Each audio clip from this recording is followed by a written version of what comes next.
Digital Maharashtra news चॅनलला like, share आणि subscribe करा आणि मिळवा आपल्या परिसरातील ताज्या घडामोडी आणि महत्त्वाच्या अपडेट्स. थोड़ा मागे मागे मागे मागे.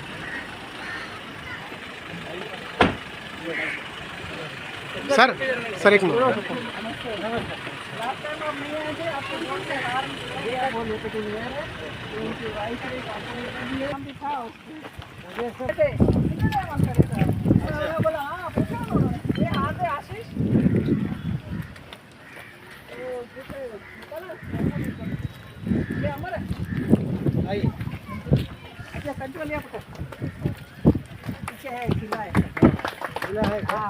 बस हो गया, आगे कर दीजिए. नहीं मैं था, बाबा नागराज भी थे और शिंदे जी भी थे. श्रीकांत जी से भी बात हुई तो वो आनंद नमस्कार सर.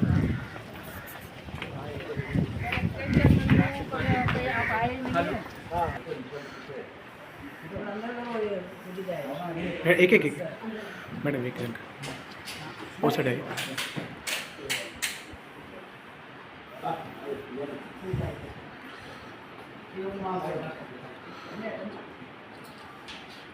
दोनों का करिए.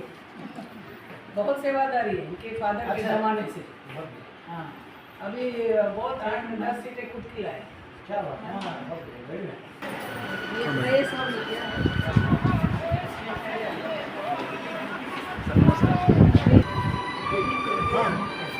बैठ जाइए. ये बंद करो. आनंद की बात है कि हमारे बीच फिर एक बार हमारे प्रेरणा स्रोत, हमें हमेशा प्रेरणा मिलती है सर से, हमारे समीर वानखेड़े सर जी, और इस शहर के नवनिर्वाचित हमारे उप महापौर, हमारे लाडले भाई भी बोलो, अमर जी, उनकी मिसेस कंचन जी, जो खुद 3 बार चुनाव वो भी जीत चुकी है और कई पदों पे काम कर चुकी है. माननीय महापौर भी अभी थोड़ी देर में आ रही है क्योंकि उनका आज ला का कुछ एग्ज़ाम था, वो पहुंच रही है, ऐसा मुझे उनका मैसेज था. और हमारे डीसीपी सर, कमिश्नर साहब के पास मीटिंग में बैठे हैं तो उन्होंने अपना रिप्रेजेंटेटिव आपके लिए भेजे हैं. सर आपका भी मैं स्वागत करती हूँ यहाँ पर. सर आप हमेशा यहाँ आते रहते हैं और हमें इंस्पायर करते रहते हैं. आज जो जोत आपने जलाई है नशा मुक्ति के लिए, उसकी लौ लेके विशाल साधवानी भी चला है और आज यहाँ पर उसकी जो टीम है, सर मैं ये ज़रूर कहूँगी कि उसकी जो टीम है, आप जब लास्ट टाइम आए थे तो उसके बाद हमने कई चेंजेस सर किए और जिस तरह आप इंस्पायरेशन दे के गए थे हमें, उसकी तरह से हम लोगों ने 2-3 अलग काम करना महाराष्ट्र के अंदर शुरू किया है. Your smuggling cases and was awarded साठी मावळे लढले. हाच समीर वानखेडेजी सरांचा संदेश आणि हाच महाराष्ट्राचा आदेश. जय हिंद, जय महाराष्ट्र.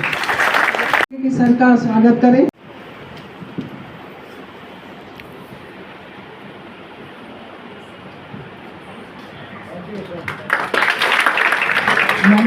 महापौर इस शहर की सर समोर बघा. मेयर साहब,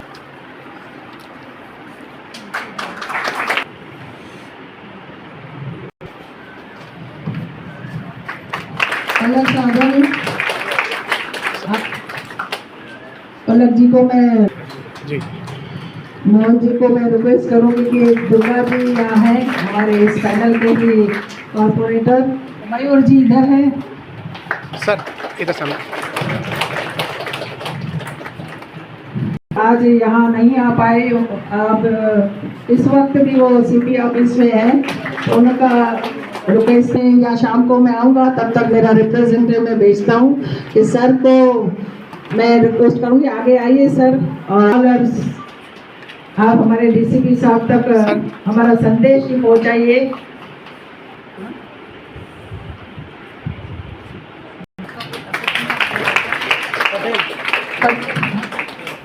सबके साथ हमेशा जुड़े रहते हैं।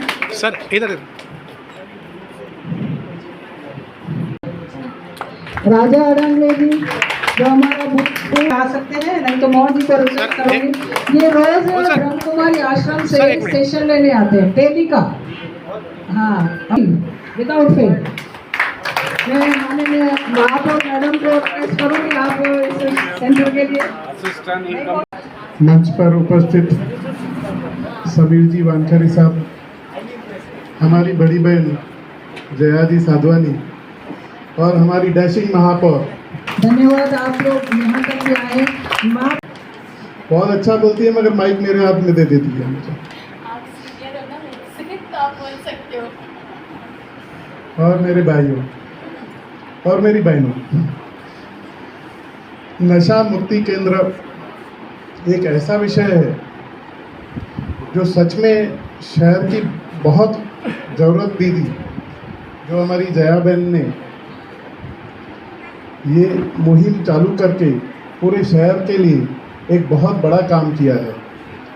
कारण सर हमारे ऑफिस में भी कुछ महिलाएं, ज़्यादातर महिलाएं मेरे पास आती हैं जिनके पति इस नशे की लत में पड़ जाते हैं और उनके परिवार पूरे बिखर जाते हैं सर। बहुत परेशानी वाला विषय हो जाता है। बच्चों की फीस भरने के लिए पैसे नहीं होते हैं बहुत सारे घरों में, मगर उसका मेन कारण यही होता है, ये लत लग जाती है। इसमें गलती आपकी नहीं है, शारीरिक ज़रूरतें ऐसी बन जाती हैं। आपने शुरुआत की और आगे बढ़ते बढ़ते इस लेवल तक आ जाती है कि पूरा घर परिवार परेशान हो जाता है। तो मुझे पता नहीं था कि यहाँ पर इस लेवल का नशा मुक्ति केंद्र हमारी मोहन साधवानी जी और पूरी इनकी टीम ने यहाँ पर तैयार किया। आज जब मैं देखने के लिए आया तो सच में मुझे लग रहा था कि हमारे शहर में भी ये प्राउड है सर हमको कि आसपास में हमारी बहन ने बताया कि करजत से लेकर थाना तक कोई भी नशा मुक्ति केंद्र नहीं है और इतना बड़ा और इतना साफ सुथरे माहौल में बनाया हुआ नशा मुक्ति केंद्र है जिसमें आप सबको ये मदद मिल रही है और आप सब लोग इस चीज़ का लाभ ले रहे हैं। और मुझे लगता है कि अगर हमारी जया बहन ने जो बताया कि मेरे ही प्रभाग से वह एक मुहिम चालू करने जा रही हैं, हम लोग अगर चुन चुन के ऐसे लोगों को निकाल लिया तो मुझे लगता है हम बहुत दूर नहीं है एक दिन जो घर परिवार बर्बाद होते हैं वह वापस आबादी की तरफ दौड़ेंगे। तो धन्यवाद है आपको और आपकी पूरी टीम को। सर आपके लिए मुझे आज काफ़ी देर से मैं आपका वेट कर रहा हूँ और आपसे सच में मिलने की इच्छा भी थी। मेरे को 2-3 बार बताया है कि आप इस मुहिम को बहुत आगे तक लेके जा रहे हैं। आपने एक चिंगारी जलाई है, मुझे लगता है कि ये चिंगारी आगे चल के बहुत बड़ा रेवोल्यूशन शायद आ भी गया है, मगर पूरे शहर को नशा मुक्त करना चाहिए। तो ये बहुत अच्छा मैसेज है पूरे शहर के लिए। आप बार बार आते हैं, मुझे पता है 4थी बार आप आ रहे हैं। तो सर आपकी बहुत ज़रूरत है सच में इस मुहिम में जया बहन का हमारे साथ देने की। तो धन्यवाद करता हूँ आपका और धन्यवाद करता हूँ पूरी टीम का। माननीय महापौर जी आप 2 मिनिट इनका। सर्वांना नमस्ते। मराठी येते ना? आगे म्हणजे मला इथे बोलवलं त्याच्यासाठी धन्यवाद। मी 3 महीने झाले महापौर बनून, पण मला माहीत नव्हतं कि आप इतना अच्छा काम कर रहे हो या आपका ये सेंटर है, वो भी मुझे पता नहीं था। हाँ, और सेम मेरे पैनल नहीं है, मैं यहाँ से चुन के आई हूँ। खूप छान काम करतात आहेत मॅडम। माझ्याकडे मी जेव्हापासून पदभार सांभाळला आहे 300 पेक्षा जास्त महिला आलेल्या आहेत की दारूमुक्तीसाठी काहीतरी तुम्ही काम करा आणि माझी खरंच स्वतःची इच्छा होती याच्यावर काहीतरी काम करायची। आता बंद तर आपण पूर्णपणे करू शकत नाही, मी फेक प्रॉमिस करून जाणार नाही की बंद होईल, बट जे लोक हे सगळं करतात त्यांना आपण इथपर्यंत पोहोचवू शकतो, एक चांगला मार्ग दाखवू शकतो की जर हे तुम्ही सोडलं तर किती चांगलं होईल, तुमची फॅमिली पण चांगली राहील आणि एक समाजामध्ये एक तुमचं एक नाव राहील। तुम्ही हे सगळं काम करत राहाल तर नेहमी नाव खराब होईल आणि तुमचं आयुष्यही कमी होईल आणि तुमचं एक पुरुष जास्त असतात करणारे, महिलाही आहेत पण पुरुष जास्त आहेत. पण एक पुरुष जर घरातला हे सगळं करेल तर मागे फॅमिलीला सफर करावं लागतं. त्याच्यामुळे इथे जेवढे सगळे पुरुष बसलेले आहेत मला वाटतं इथून तुम्ही सगळे बरे होऊन जाल, याच्यानंतर या लाईनमध्ये जाणार नाही. आणि मैम आपको कभी भी मेरी कुछ भी ज़रूरत पड़े आप आना, हक से आना. आपके लिए हमेशा महापौर मेयर के दरवाजे खुले. Thank you. करेंगे हिल्लाई पुलिस स्टेशन से लेके यहाँ तक मैंने 2-3 बार ये 5 बजे का, हाँ, तो वहाँ से रैली निकली. आदरणीय मेयर मैडम, डिप्टी मेयर साहब, जया मैडम और बाकी के व्यासपीठ में बैठे हुए मान्यवर, मैं हिंदी में आपसे बात करूंगा क्योंकि मुझे बहुत हिंदी भाषी भी दिख रहे हैं यहाँ पर. ये मेरा चौथा दौरा है उल्लासनगर में. उल्लासनगर क्यों? थाने में, मुंबई में जिस प्रकार से ड्रग की संख्या बढ़ रही है, ड्रग कंज्यूमर्स बढ़ रहे हैं, ड्रग के क्राइम बढ़ रहे हैं, और बहुत समय ऐसा भी होता है जिसके लिंक्स उल्लासनगर में होते हैं या फिर थाने डिस्ट्रिक्ट में होते हैं. कंजम्पशन का भी प्रमाण देखेंगे आप, पिछले 10 सालों में उल्लासनगर का डबल ज़्यादा हो चुका है, डबल से थोड़ा ज़्यादा हो चुका है कंजम्पशन का प्रमाण. तो मुझे लगा कि उल्लासनगर में भी ज़्यादा फोकस किया जाए, जैसा मैं मुंबई और अदर पार्ट्स ऑफ महाराष्ट्र में करता हूँ. जया जी, विशाल तो मेरे संपर्क में है. विशाल बहुत दिन से मेरे संपर्क में. कहाँ विशाल? बहुत दिन से संपर्क में है. मुझे लगता है एक ही रिहैब सेंटर है जो बहुत एक्टिवली काम करता है. हर रात में मुझे मैसेज भेजता है, 2 मैसेजेस के हर रात में होते हैं. तो that means he is very dedicated. Vishal, keep up doing the good job. ऐसे डेडिकेशन से करो. अभी अच्छी बात यह है कि मेयर मैडम, डेप्यूटी मेयर साहब यहाँ पर प्रेजेंट है. तो मेरे जो 5 मिनट आपके साथ इंटरेक्शन होगा या बातचीत होगी, तो उससे ड्रग्स का क्राइम या ड्रग कंजम्पशन कितना गहरा है तो उनको सबको समझ आएगा बेसिकली कितना सीरियस इशू ये है. Law and order problems, municipal problems, ये सामाजिक प्रॉब्लम्स है जो हर कमिश्नरेट में, हर शहर में होता है. ड्रग्स पीना, बेचना या फिर इसका जो बिजनेस कहते हैं ड्रग रिलेटेड एक्टिविटी, ये क्यों खतरनाक है मैं आपको 1-2 लाइन में समझाता हूँ. पिछले बार भी आया था लेकिन बहुत नए अभी लोग दिख रहे हैं मुझे यहाँ पर. देखिए, शराब पीना, तंबाकू का सेवन करना, गुटखा खाना, ये गंदी चीज़ है, ये सब मानते हैं. बहुत गंदी चीज़ है, शरीर के लिए बहुत हानिकारक है. लेकिन ड्रग्स इससे एक कदम आगे है. ये एक कदम आगे क्यों है? ये नशा ही नहीं है.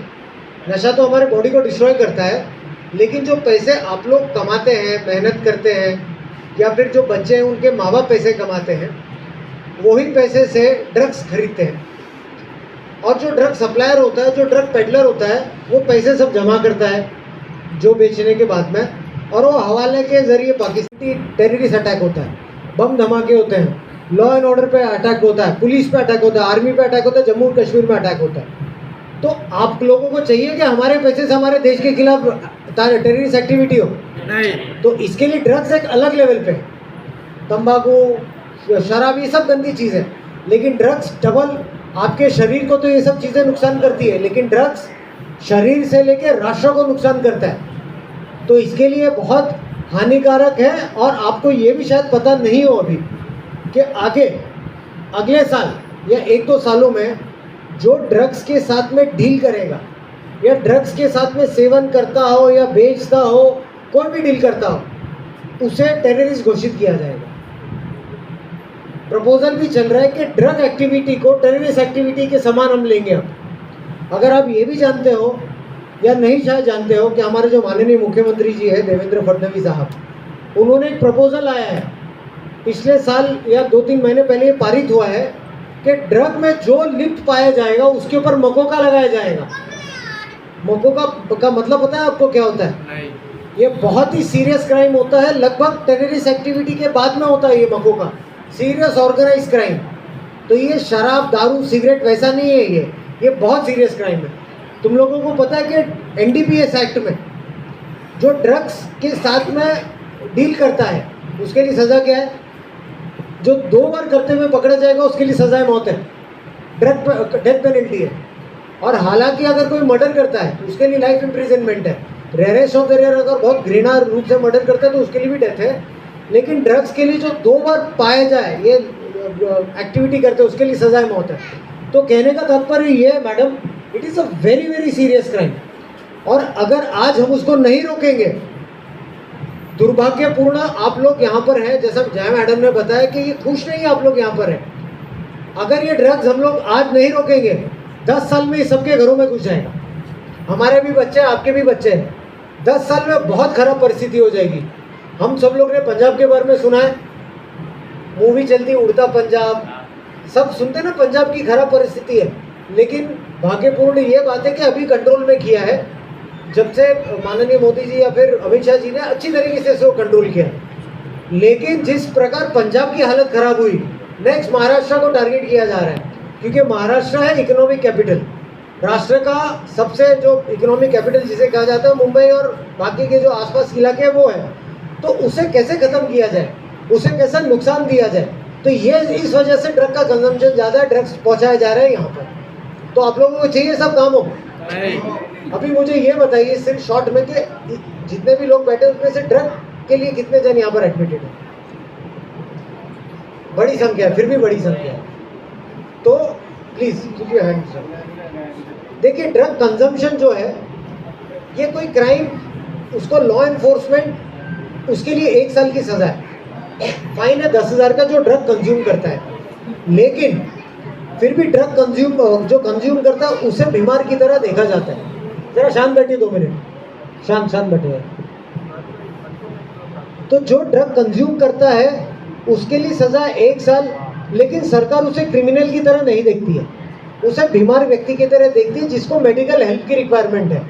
जैसा रिहैब सेंटर है, मेथाडोन की ट्रीटमेंट होती है, डोपामाइन को कंट्रोल करने की ट्रीटमेंट होती है, काउंसलिंग की ट्रीटमेंट होती है। तो सरकार ये चाहती है कि आप लोग ट्रीटमेंट करें, आप लोगों को क्रिमिनल की तरह कोई नहीं देखता। लेकिन प्रॉब्लम ये है कि एनडीपीएस एक्ट में अगर आपने 1 ग्राम भी ड्रग्स आपके पास में रखा आपको 1 साल की सजा है। और ड्रग्स पकड़ने के बाद में आपको पता है कि आपका करियर क्या होता है, स्कूल कॉलेजेस में एडमिशन नहीं होते हैं, पासपोर्ट आपका जब्त हो जाता है, फॉरेन में एम्प्लॉयमेंट होती नहीं है, फॉरेन एजुकेशन मिलता नहीं है, कोई भी कहाँ पर भी आपका बैकग्राउंड चेक हो जाएगा, फेल हो जाएंगे इसमें। तो हमको ये नहीं चाहिए। आप लोग सही जगह पर आए, कोई भी अलग रिहैब सेंटर में भी जाके बहुत अच्छे काम किया आपने। 2 महीने 3 महीने 4 महीने में रिहैबिलिटेट होकर राष्ट्र के लिए आप कुछ कंट्रीब्यूशन कीजिए। सब जवान व्यक्ति है यहाँ पर, तो जवान व्यक्ति को यहाँ पर देखने के लिए मुझे भी अच्छा नहीं लगता है। हम लोगों को ये उम्र में तो राष्ट्र के लिए खून देना चाहिए, लेकिन दुर्भाग्यपूर्ण हम यहाँ पर बैठे हुए क्योंकि कुछ गलत संगत हो जाती है, कुछ स्ट्रेस हो जाता है। सबके लाइफ में स्ट्रेस है। ऐसा नहीं है कि मैं एक IAS अधिकारी हूँ और कमिश्नर लेवल पे अधिकारी तो मेरे लाइफ में स्ट्रेस नहीं, हज़ारों स्ट्रेस है लाइफ में। मेयर मैडम है, उनकी अलग एक दिक्कत होगी, सबके पर्सनल इश्यूज है, जया मैडम है, सबके लाइफ में प्रॉब्लम्स है। लेकिन सबका प्रॉब्लम का ये मतलब नहीं कि नशा करना चालू करें। मैंने बहुत मेरे लाइफ में केसेस किए। अभी हमारी मैडम ने काफ़ी रिसर्च करके, मैं आपका धन्यवाद देना चाहूँगा, उन्होंने मेरे ख्याल से 2-3 दिन रिसर्च करके इतना बड़ा एक बनाया था। तो मेरे भी शत्रु कोई नॉर्मल नहीं, कभी अंडरवर्ल्ड कोई होता है, कोई बड़े लोग होते हैं, कुछ ऐसे प्रकार के लोग होते जो राजनेता बन जाते हैं गलत प्रकार से। मेरे भी बहुत सारे दुश्मन हैं। हर घंटे मेरे पर एक इंक्वायरी खुलती थी एक समय में, हर दिन मेरे खिलाफ 2 प्रेस कॉन्फ्रेंस होती थी। तो इसका ये मतलब नहीं होता ना कि मैं भी नशाधीन हो जाऊँ। ये सब परिस्थिति, ये सब कठिन परिस्थिति देखने के बाद मेरा निश्चय तो और दृढ़ हो जाता है कि एक नहीं और हज़ार जो मैं हज़ारों को देखूंगा अभी। तो नशा में पड़ना नहीं चाहिए आपको। राष्ट्र के लिए आप कैसे आगे योगदान करें, कैसा जाए आगे। पालक है, माता पिता हैं, बच्चों को आर्मी में भेजिए, पुलिस में भेजिए। राष्ट्र के लिए कम से कम 5-6 साल हमको देना चाहिए, लगता नहीं आप लोगों को? हम लोग हमेशा बैठ के क्रिटिसाइज करते हैं, म्यूनसिपैलिटी को क्रिटिसाइज करते हैं, पुलिस को बोलते हैं पुलिस भ्रष्ट है, म्यूनसिपैलिटी भ्रष्ट है, राजनेता भ्रष्ट है। हम लोग ऐसा हमेशा लूज कमेंट करते हैं। लेकिन वो लूज कमेंट करने के लिए आप लोगों ने क्या किया राष्ट्र के लिए? पहले आप योगदान दीजिए राष्ट्र के लिए, फिर बाद में क्रिटिसाइज कीजिए। तो कहने का तात्पर्य ये है अभी आज कि ड्रग्स एक बहुत गंभीर परिस्थिति हमारे सामने, नहीं रोकेंगे। और आपको ये पता है कि 22% हमारे राष्ट्र में युवक है। क्या संख्या हमारे राष्ट्र की? 140 करोड़। उसमें से 22% हमारे यूथ है, युवक है 22%। तो आपको चाहिए कि हमारे 22% युवक को गंजेड़ी नशेड़ी बोला जाए। क्या होगा हमारे राष्ट्र का? तो इसके लिए अभी रोकना पड़ेगा इसे। आप लोग रिहेबिलिटेट होकर जाइए, घर जाइए, अच्छा एम्प्लॉयमेंट कीजिए, और बाकी के भी जो नशा करते हैं उनको रोकिए ये सब चीज़ों से। समय है, राष्ट्र के लिए वाया कीजिए आप। और सही मायने में मैं आपको एक बार और दोहराऊंगा, 1-2 साल में ड्रग रिलेटेड एक्टिविटी को आतंकवाद की तरह देखा जाएगा। तो हमको ये सब नहीं चाहिए। सुधरिए, राष्ट्र के प्रति आपका पूरी जीवन समर्पित कीजिए आप लोग। अभी कम बैक, अभी यहाँ पर ब्रह्मा कुमारी से भी मैं देख रहा हूँ कि हमारे कलीग है इनकम टैक्स से जो कार्यरत है, वो आते हैं। आप जानते होंगे, जब मैंने एक केस किया था, एक बड़े व्यक्ति के बच्चे को मैंने पकड़ा था। बड़ा व्यक्ति सिर्फ मीडिया के लिए, मेरे लिए नहीं है, हमारे लिए नहीं होता है, वो जो नाचने गाने वाले होते हैं। तो बेसिकली जब वो लोगों को मैंने पकड़ा था तो उनको मैंने ये पूछा था कि आपको मैं काउंसलिंग करूँगा यहाँ पर। जो पैसे का नशा होता है, जो ड्रग्स का नशा होता है, वो उतारने के लिए आप लोगों की बहुत ज़रूरत होती है। तो हमने हरे कृष्णा से लोगों को साथ में लाया था भजन कीर्तन करने के लिए। जो अदर कम्युनिटी के होते हैं, ये तो जो मेजॉरिटी कम्युनिटी उनके लिए, जो माइनॉरिटी से भी होते हैं, तो मैंने बहुत सारे मौलाना मौलवीज को भी कांटेक्ट किया था कि आप आके इनको थोड़ा शिक्षण दीजिए, गुरु ग्रंथों की शिक्षण दीजिए। तो उससे लेकिन फ़र्क पड़ता है काफ़ी। ये मेरा पर्सनल एक्सपीरियंस है कि अगर भजन कीर्तन हो या फिर कोई भी रिलीजियस ग्रंथ अगर आप इनको बताएंगे, शाम को आधा घंटा भी बताएंगे, बहुत फ़र्क पड़ता है, मेंटल सुकून मिलता है। तो जया जी, आपने बहुत अच्छा किया कि ऐसे व्यक्तियों को आपने एसोसिएट किया है, क्योंकि मेरी एक्सपीरियंस से मुझे ऐसा लगता है कि रादर देन मेडिकल ट्रीटमेंट तो एंड केस होता ही है, जो एक्सट्रीम एडिक्शन हो जाती है। लेकिन इनिशियल जितने भी मुझे आपके यहाँ पर जो लगते हैं, ये अगर आप काउंसलिंग भी करें ठीक से, या फिर आप जैसे ब्रह्मा कुमारी के साथ में एसोसिएट, हरे कृष्णा के साथ एसोसिएट हो जाते हैं, तो ये बहुत फ़र्क पड़ेगा। 2 या 3 महीने में अगर आपने इनको किया तो इनको मेडिकेशंस की भी ज़रूरत नहीं पड़ेगी, मुझे लगता है। तो आप लोग ध्यान दीजिए, जैसे ब्रह्मा कुमारी से क्या कहते हैं, हरे कृष्णा मिशन से क्या कहते हैं, तो आप वो चीज़ पे ज़्यादा ध्यान दीजिए। मुझे लगता है आप मेडिटेशन वगैरह भी करते होंगे। Yes sir. मेडिकल ट्रीटमेंट कोई नहीं करता ना यहाँ पर, आप लोग काउंसलिंग भी करते हैं। तो 2-3 महीने में मुझे पूर्ण विश्वास है कि अगर ये ट्रैक पे आप चलेंगे तो आप लोग नॉर्मल कोर्स में आ जाएंगे। देखिए, ज़्यादा कुछ कॉम्प्लिकेशंस नहीं है आपके साथ में, और ये कोई शर्म की बात नहीं है। सबके लाइफ में, जैसा मैंने आपसे कहा, अप्स एंड डाउन होते हैं। सबके लाइफ में कुछ अच्छी बुराइयाँ होती, बुरी बुराइयाँ होती हैं। मैं ये नहीं कहता कि मैं भी कोई बहुत बड़ा परफेक्ट हूँ, सब में खामियाँ होती है लाइफ में। तो इसमें कोई शर्म की बात या फिर कोई बुरी बात नहीं है। आज किसको कोई मेडिकेशन की रिक्वायरमेंट होता है, कोई हॉस्पिटल जाता है, डॉक्टर जाता है, आप यहाँ पर आए हैं, तो वैसे ही आप लोग को रिकवर होना है, वो इम्पोर्टेंट होता है। तो आप काउंसलिंग पे भी ध्यान दीजिए, और मेरी शुभकामनाएं आपके लिए। अगर आपको कभी भी ऐसा लगता है घर भी जाने के बाद में कि कोई ड्रग रिलेटेड एक्टिविटी कर रहा है, तो मैं आपको एक और नंबर देता हूँ कि एक नंबर है जिसे कहते हैं 1933। मॅडम, हे पण आपण जरा नंबर, जेव्हा आपली काही मीटिंग वगैरे असेल तेव्हा हे जे नंबर आहे ना 1933, यांना म्हणतात मानस हेल्पलाईन। हे माननीय गृहमंत्री अमित शहाजीने इन्व्हेंट केलेली helpline. So you can call up on this number any point of time. जर कोणाला रिहॅबची गरज आहे, कोणाला म्हणजे हेल्पची गरज आहे, सो यू कैन इमीडिएटली, आप लोगों को शायद पता नहीं होगा, ये है ऑलरेडी हेल्पलाइन में नंबर, सो इमीडिएटली आप डायल कीजिए। दूसरी बात ये भी कहना चाहूँगा मैं कि जब भी पालक वर्ग है, यहाँ पर मीडिया वर्ग है, या बाकी के भी जो प्रशासकीय वर्ग है, अगर आपको कोई भी ड्रग रिलेटेड एक्टिविटी समझ में आती है, 112 पुलिस का नंबर है, इमीडिएटली पुलिस को आप डायल कीजिए। इसको टॉलरेट नहीं करना। अगर आपको ऐसा लगता है कि हम इंफॉर्मेशन देंगे तो हमारी आइडेंटिटी हो जाएगी, नहीं, ऐसा नहीं होता है। बहुत बैड एक्सपीरियंसेस होते हैं, लेकिन अगर आप कोई जोनल डीसीपी या फिर एडिशनल सीपी या फिर मेरे रैंक का कोई अधिकारी, एडीजी रैंक का कोई अधिकारी, कमिश्नर रैंक के अधिकारी के पास जाएंगे, तो मुझे ये नहीं लगता है कि आपकी कोई इन्फॉर्मेशन लीक होगी। अगर इन्फॉर्मेशन प्रॉपर हो तो 100% उस पर कार्रवाई होती है। तो आप आपके मन से ये बात निकाल दीजिए कि हम इन्फॉर्मेशन देंगे तो हमारी आइडेंटिटी लीक होगी, या फिर वो पेडलर या सप्लायर, हमें ऐसा नहीं होता। कुछ लोअर केसेस में होते हैं, लेकिन सीनियर अधिकारी को अप्रोच करेंगे तो नहीं होगा। कहने का तात्पर्य आप इसको टॉलरेट नहीं करेंगे। मॅडम, आपण पण म्हणजे काहीतरी मध्यंतरी जे काही आपल्याकडे नशामुक्तीचे जे काही प्रकार वगैरे असतात लेक्चर्स वगैरे असेल, you please let me know, I will come to give them lectures. म्हणजे train the staff also of BMC, आपली जे म्युन्सिपॅलिटी वगैरे असेल. So what kind of drugs are there, म्हणजे रिहॅबिलिटेशन जर कोणाला सापडलं आढळलं तर कुठे जायचं, कोणाला काय नंबर द्यायचं, what are the punishment in that. So you please let me know. Ulhasnagar में भी आपको भी पता है कि अभी रिसेंटली बहुत सारे क्राइम हो रहे हैं. अभी थोड़े दिन 15 दिन पहले 2 लोगों की मृत्यु हो गई नेस्को गोवा में, गोरेगांव में. अभी मैडम ने बोला क्राइम इन्वेस्टिगेट हो रहा है, तो मैं कुछ उस पर टिप्पणी नहीं करूँगा इन्वेस्टिगेशन की बातों पर. लेकिन लोगों की मृत्यु हो रही ड्रग एडिक्शन से, गांजे के सेवन से. आपको भी पता है कि वो डोपामाइन माइंड के साथ में, आपके साथ में कैनाबिडोल एक केमिकल है, वो खेलता है और फिर ये सुसाइडिकल टेंडेंसीज लेके आता है. तो इससे दूर रहिए. क्राइम में भी आप सहभाग कर रहे हैं अगर आपने कंजम्पशन किया तो दूर रहिए. मैंने आपको नंबर भी दिया है. और फाइनली हमको हमारे राष्ट्र को कैसे आगे बढ़ाना है वो सोचिए आप अभी, और come back to the society. All the best. जय हिंद, वंदे मातरम.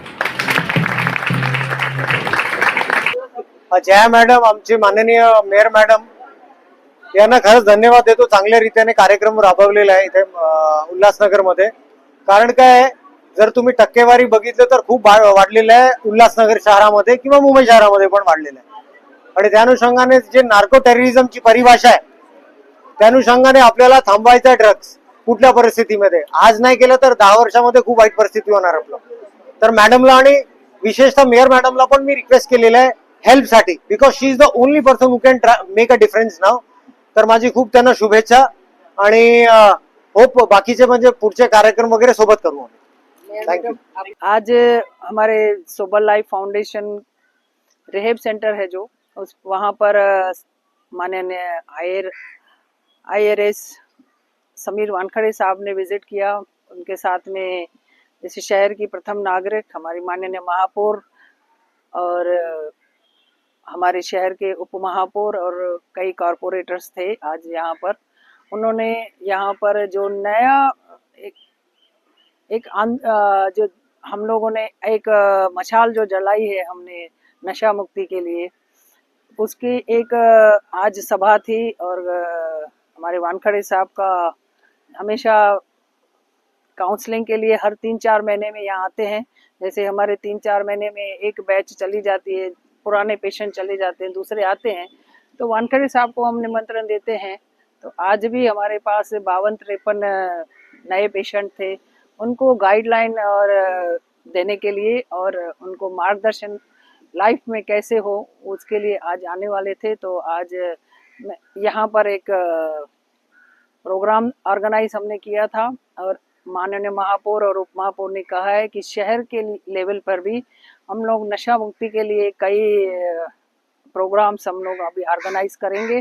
मैंने उनको भी रिक्वेस्ट किया कि आप रैलियां करिए, जागरूकता हम लोग जो सोबर लाइफ और बालकनी बाड़ी ट्रस्ट फैला रही है उसमें आप शहर के लेवल पर भी हमें ऐसे प्रोग्राम्स लेने चाहिए. तो उन्होंने भी महापौर मैडम और उप महापौर ने भी कहा है कि हम लोग ऐसे प्रोग्राम ऑर्गेनाइज करेंगे जिस तरह से युवाओं में खासकर जो ये बीमारी, मैं तो इसको बीमारी कहती हूँ, तो वो दूर हटे, उसके लिए एक मुहिम छेड़ी जाएगी. और आप सब आज आए थे, मैंने उनको एक धन्यवाद भी कहा है. और मेरा जो ये मुहिम है, मैंने बोला आप अपने अपने स्तर पर अपने अपने शहर में जहाँ जहाँ से आप चुन कर आए हैं, दूसरे भी कॉरपोरेटर जो भी आए थे, कंचन जी थी, दुर्गा जी थे, मयूर जी थे, सबको मैंने कहा आप अपने अपने तरीके से भी अपने अपने क्षेत्र में करिए. स्लम एरिया में हमारे राजा हमारे